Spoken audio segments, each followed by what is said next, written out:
ईरानी सदर के दौरा पाकिस्तान और मुआहदों पर अमेरिका का रद्द अमल भी आ गया और ईरान से तिजारती मुआहदों पर पाबंदियों के खतरे से आगाह रहने का मशवरा दे दिया।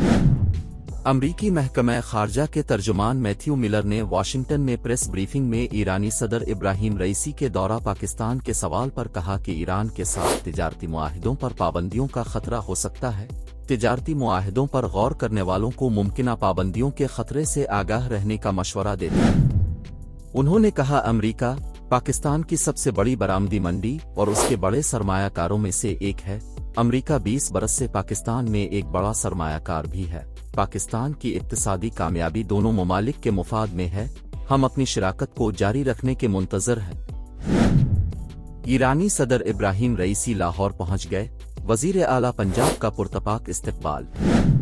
ईरानी सदर इब्राहिम रईसी दौरा लाहौर पर पहुंच गए हैं और इस मौके पर वजीर आला पंजाब मरियम नवाज शरीफ ने उनका पुरतपाक इस्तकबाल किया और पंजाब की काबीना से तारुफ भी करवाया।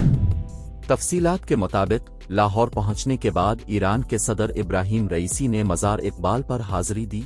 ईरानी सदर ने मज़ार इकबाल पर फूल चढ़ाए और फातिहा खानी की। ईरानी सदर के दौरे के मौके पर कराची और लाहौर दोनों शहरों में आम ततील का ऐलान किया गया है।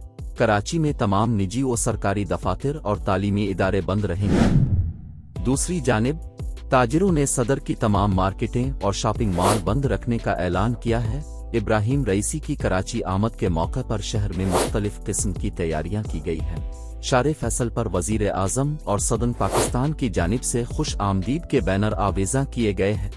इस हवाले से ट्रैफिक प्लान में शामिल कुछ सड़कों को बंद कर दिया गया है और पुलिस की नफरी मुख्तलिफ मकामात पर मौजूद है। ईरानी सदर इब्राहिम रईसी ऐवान सदर पहुंचे, जहां उन्होंने सदर ममलकत आसिफ अली जरदारी से मुलाकात की। सदर ममलकत आसिफ अली जरदारी ने ईरानी सदर का पुरतपाक इस्तकबाल किया। दोनों रहनुमाओं की मुलाकात में बाहमी दिलचस्पी के उमूर पर तबादला ख्याल किया गया। आसिफ अली जरदारी ने हम मनसब के एजाज में इशाया भी दिया। मुलाकात के बाद आसिफ अली जरदारी ने कहा कि हमने दो तरफा ताल्लुकात पर इत्मीनान का इजहार किया और मौजूदा ताल्लुकात को मजीद मजबूत बनाने के लिए अपनी बातचीत और ताउन को मजीद मजबूत करने पर इत्तिफाक किया है।